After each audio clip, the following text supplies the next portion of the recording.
Now coming to the economic activities of the Roman Empire. Roman Empire had substantial economic infrastructure, mainly harbor, mines, quarries, brickyards, and olive oil factories were the major source for the income of the Roman Empire. And secondly, the agriculture of the Roman Empire was also quite good, and from agricultural production they used to earn a lot of exchanges from other countries. And what were the agricultural products that were more in demand around the world?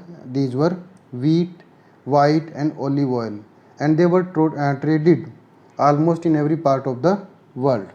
And they came mainly from Spain, Gallic province, North Africa, Egypt, and to a lesser extent they used to come from Italy, because the condition for wheat, wine, and olive oil was suitable around the Mediterranean Sea, because wine and olive oil are mainly growing well in the Mediterranean kind of climate, and they mainly came from Spain and Gallic province, North Africa, Egypt, and Italy, and these areas had better condition for these crops.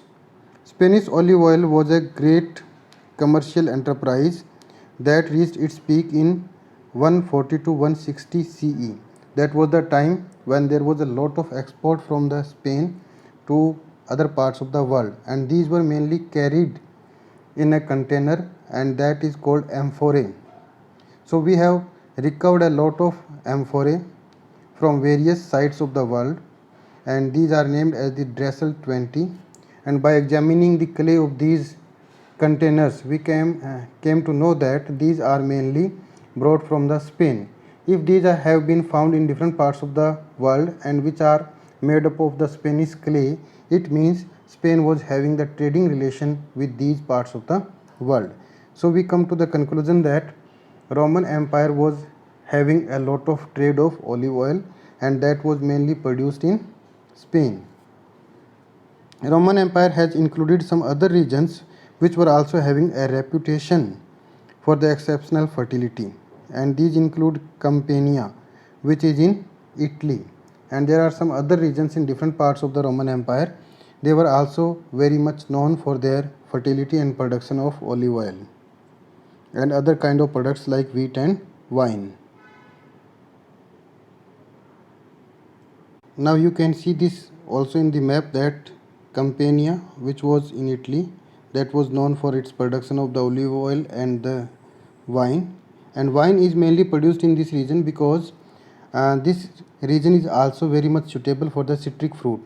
As a result, the wine was extracted from this citric fruit, and it is known for its quality. So Italy used to be a major producer of the wine around the world, and it is still a major producer of wine around the world. Secondly is Fayoum, which is in Egypt, that is Roman Empire in this area. And Byzantium in Tunisia and southern Gaul, this is the Gaul region. This is also famous for its production. And Baetica, that is the southern Spain. So this was the area which was known for its production of olive oil and wheat and wine, and these areas were having best condition for these crops. And Spanish olive oil was more in demand than the other parts of the Roman Empire because they used to provide a better quality at a cheaper rate. As a result, they dominated the market.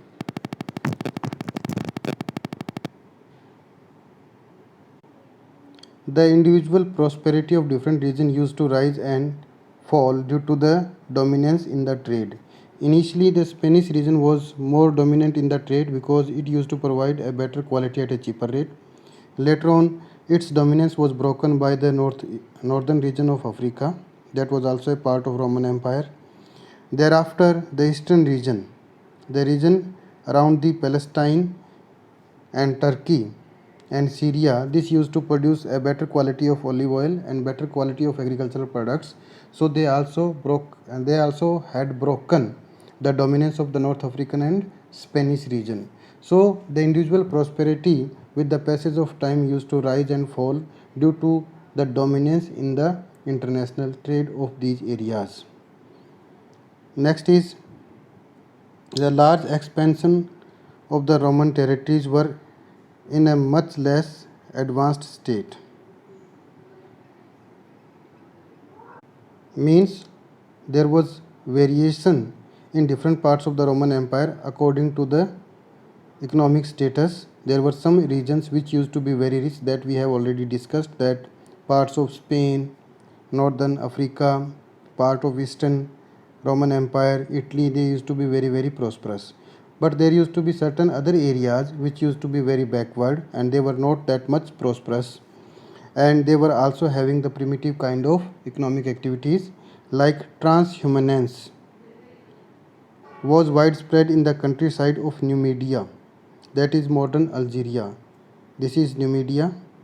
In this area there used to be transhumance. Transhumance was a kind of economic activity or kind of a living in which people used to move from one place to another place according to the season in a large group. That was kind of activity used to be performed in the northern Africa, especially in the region around Numidia. As Roman estate expanded in North Africa, the pastures of those communities were drastically reduced and their movement were more tightly regulated. So transhumance was the major activity, economic activity in this region. But when it came under the Roman Empire, they started doing agriculture over here. As a result, the movement of these tribal people was reduced to much extent and they were controlled by the administrators of the Roman Empire. Transhumance, that we have already discussed, that where herdsmen used to move along with their herds from one place to another place, and that was mainly found in the northern Africa, especially in the region of modern Algeria, and earlier it was known as the Numidia. And they were also used to move along with their own shaped huts, that was called Mapelia. So here is the picture of the own shaped hut which used to be carried by these people while moving along with their herds, and this was the case in northern Africa. Now we shall move towards the northern side, and when we go to the Europe, in Spain there were also some less developed areas, especially in the hilly areas where people used to remain on the hilltop by making houses, and these hilltop villages were known as the castella. So here is the image of the castella where a hilltop village is there and houses were made upon the hilltops. So these were the backward areas of the Roman Empire. So whenever we talk about the prosperity of Roman Empire, we should not forget these areas also. They were also prevailing in the Roman Empire. In the Roman Empire, water power. Now coming back to the developed areas around Mediterranean Sea, water power was very much efficiently used by the people, especially for running the mills of olive and wine, and they were also used in the gold and silver mines. So water power was used by the people to run these mills and mines, and well organized commercial and banking activities were also found in these areas. So economic activities were much more developed in the Roman Empire if we compare them with the rest of the world. So they were better in the Roman Empire, and there was also a widespread use of money. So if money is used widespread, then it means there was also a good trading network, and they were also having a sophisticated economy. So the use of currency also tells us about the advancement in trade and economy. Children, so far we discussed about the prosperity of the Roman Empire. Now, who were the people responsible for the prosperity of the Roman Empire? And mainly these were the working class. So here we will read about these working class and how they used to be controlled. Slavery was an institution which was deeply rooted in the ancient Roman world, and these slaves were used as the working people in factories as well as for agricultural work. Though slavery was institutionalized and was greatly used as a labor, but it was not always slaves that performed labor in the Roman economy. It means there were certain other kind of people who used to provide cheap labor to the Roman people, and they were generally the wage laborers.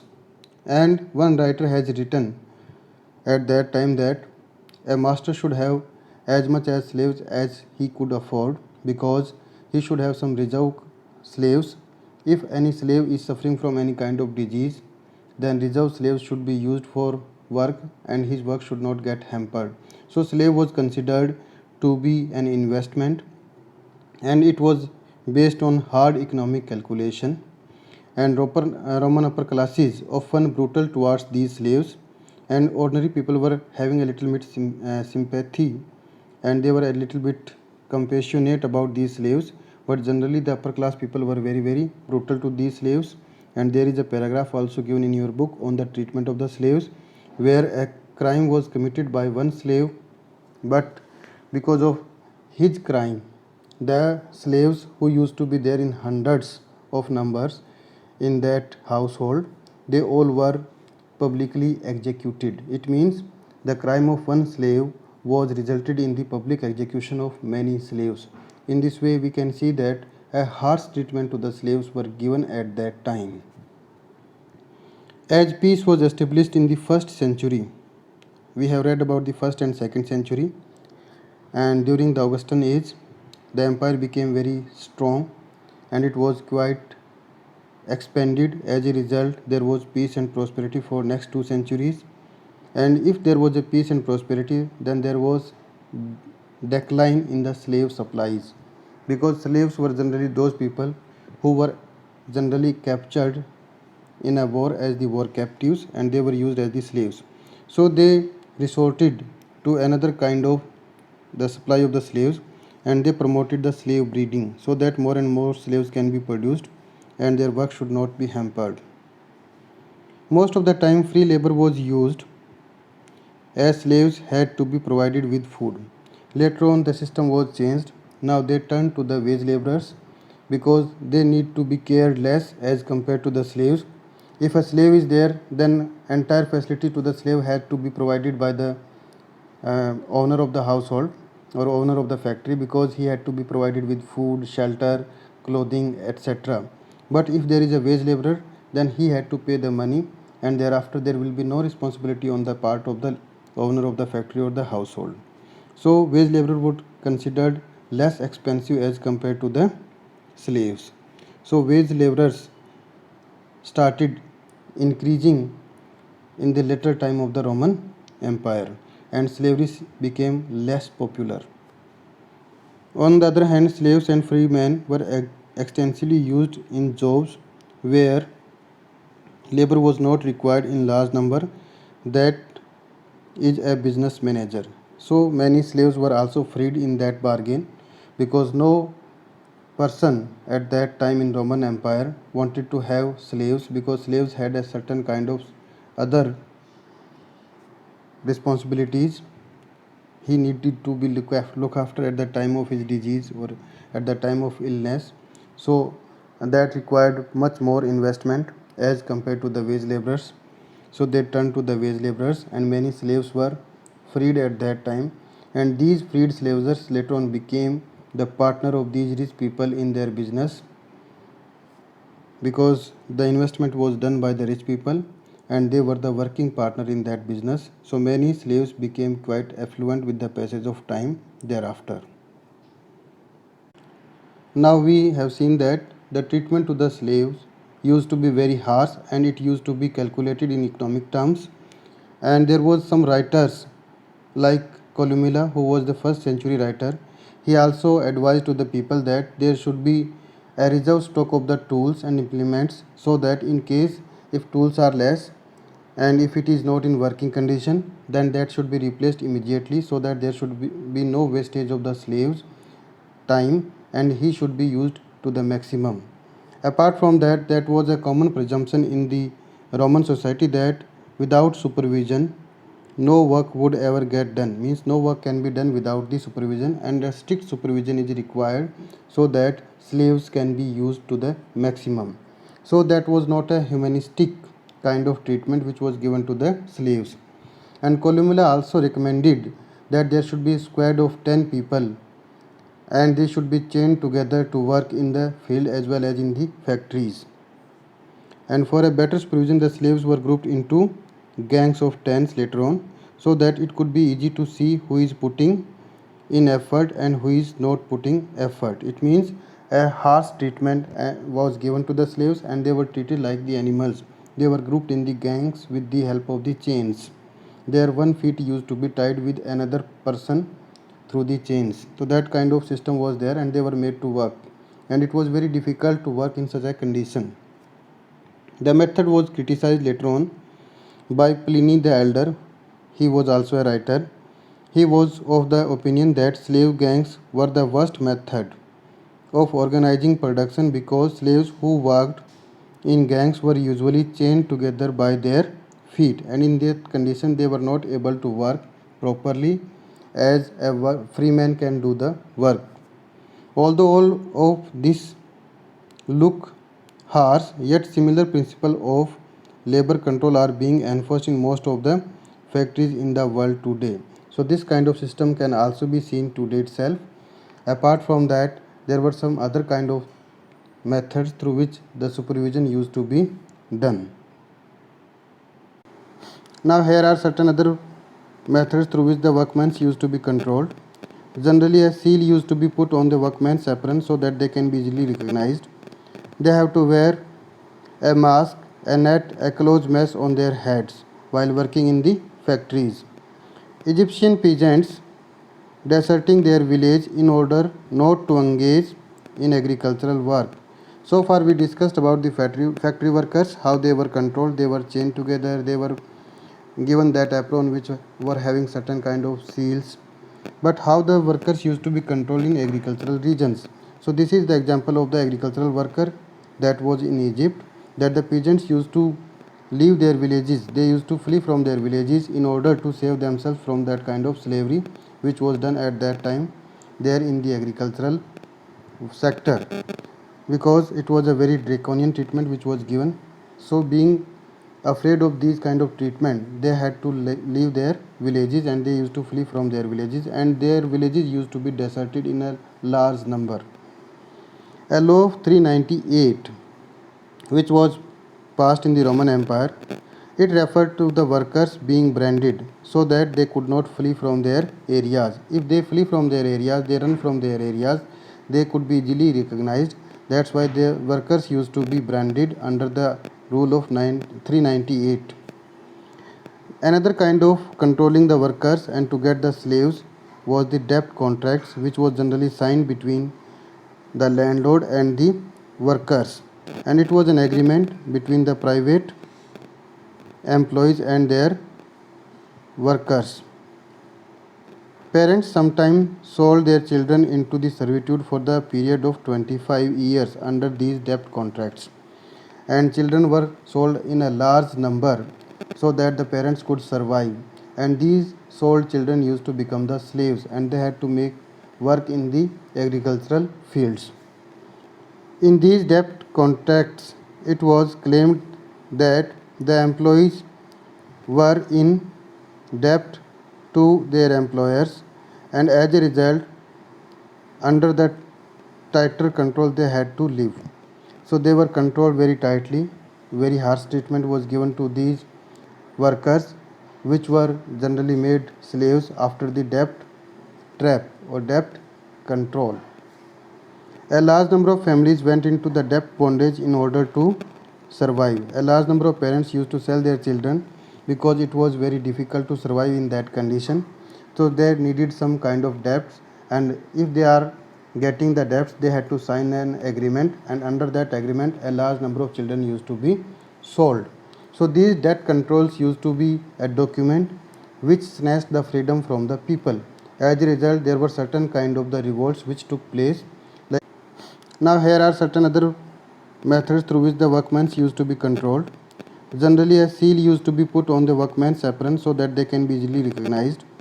They have to wear a mask, a net, a clothes mesh on their heads while working in the factories. Egyptian peasants deserting their village in order not to engage in agricultural work. So far we discussed about the factory workers, how they were controlled, they were chained together, they were given that apron which were having certain kind of seals. But how the workers used to be controlled in agricultural regions. So this is the example of the agricultural worker that was in Egypt. that the peasants used to leave their villages. They used to flee from their villages in order to save themselves from that kind of slavery which was done at that time there in the agricultural sector, because it was a very draconian treatment which was given. So being afraid of these kind of treatment, they had to leave their villages and they used to flee from their villages, and their villages used to be deserted in a large number. A law of 398 which was passed in the Roman Empire, it referred to the workers being branded so that they could not flee from their areas. If they flee from their areas, they run from their areas, they could be easily recognized. That's why the workers used to be branded under the rule of 398. Another kind of controlling the workers and to get the slaves was the debt contracts, which was generally signed between the landlord and the workers, and it was an agreement between the private employees and their workers. Parents sometimes sold their children into the servitude for the period of 25 years under these debt contracts, and children were sold in a large number so that the parents could survive, and these sold children used to become the slaves and they had to make work in the agricultural fields. In these debt contracts, it was claimed that the employees were in debt to their employers, and as a result, under the tighter control, they had to live. So they were controlled very tightly. Very harsh treatment was given to these workers, which were generally made slaves after the debt trap or debt control. A large number of families went into the debt bondage in order to survive. A large number of parents used to sell their children because it was very difficult to survive in that condition. So they needed some kind of debts, and if they are getting the debts, they had to sign an agreement, and under that agreement a large number of children used to be sold. So these debt controls used to be a document which snatched the freedom from the people. As a result, there were certain kind of the revolts which took place. Because of these debt traps, the rural indebtedness was even more widespread. To take one example, in the Great Jewish Revolt that happened in 66 CE, the revolutionaries destroyed the moneylenders' bond to win popular support.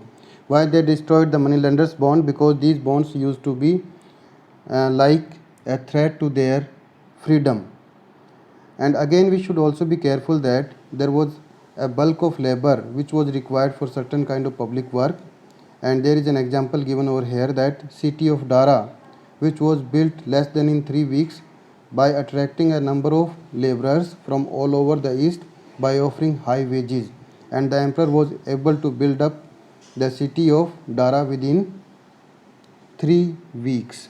So that was also done by mobilizing large number of slaves and laborers. So this is the importance of the slaves and laborers and how they were controlled by the people at that time.